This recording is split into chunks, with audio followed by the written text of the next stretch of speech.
After the Mishkan was complete, the Bnei Yisrael needed to understand what it was they were supposed to do in the Mishkan.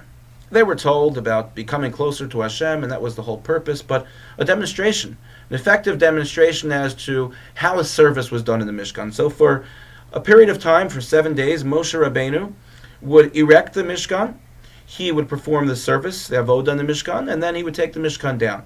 And he did this every day for 7 days.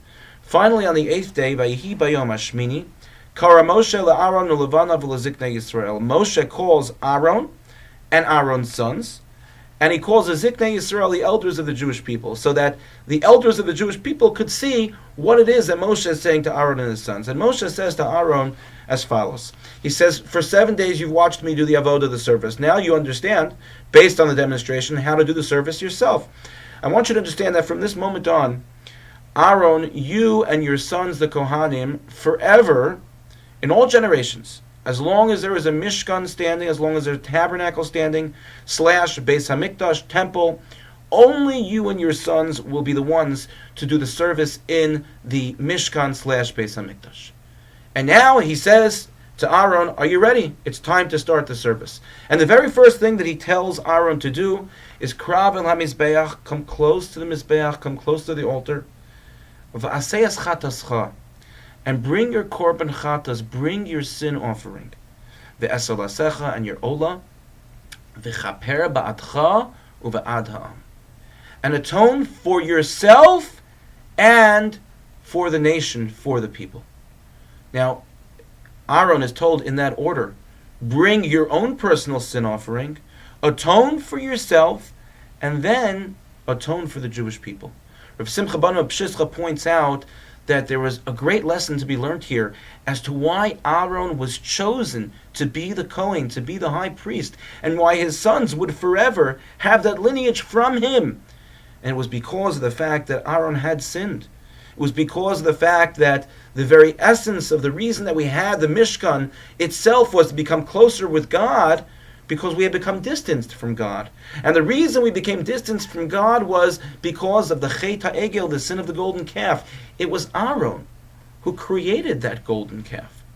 So before Aaron was going to be this conduit between the Jewish people and God, vis-a-vis the Mishkan, Aaron first had to atone for his own personal sin of bringing the golden calf by bringing his korban chatas, by bringing his sin offering. And the great significance of this is that Aaron was chosen because of the fact that he understood himself that human beings are frail people. We are individuals that are created with shortcomings. We are individuals that have weaknesses. And sometimes our weaknesses may get a hold of us and we make mistakes. And Aaron was a representation of that. Aaron did not sin to Hashem because he was angry at Hashem. He sinned by creating the golden calf because he had a moment of weakness. And so by showing the Jewish people that look who is the Kohen Gadol, look who is the high priest, a person himself who made a mistake, and look, he could atone for his mistake. So too the Jewish people should see that they could also atone for their mistakes. That Hashem understands that we are also human beings that are not perfect.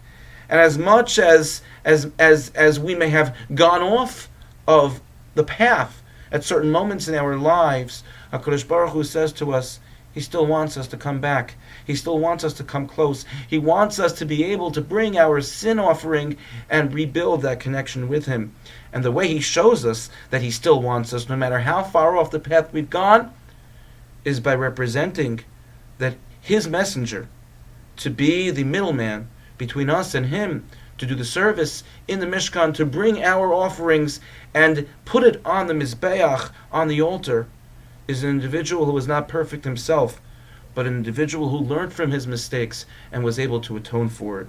And so a great message for us in our lives is that there may be moments that we have gone off of the path. There may have been moments that we had a time in our lives that was a moment of weakness. And even though we knew better, we took that moment of weakness and we did things that we shouldn't have done, that we may regret, or we may not regret as of yet. Nevertheless, Hashem says, I want you to reestablish your connection with me. My arms are always open and waiting for you, the Jewish people, to come back home. That's the lesson of why Aaron was chosen as a Kohen Gadol, and may we learn from there that Hashem always wants a relationship with each and every one of us, no matter how far we have strayed, as long as we want to become closer to Him. Thank you for listening, and have a good Shabbos.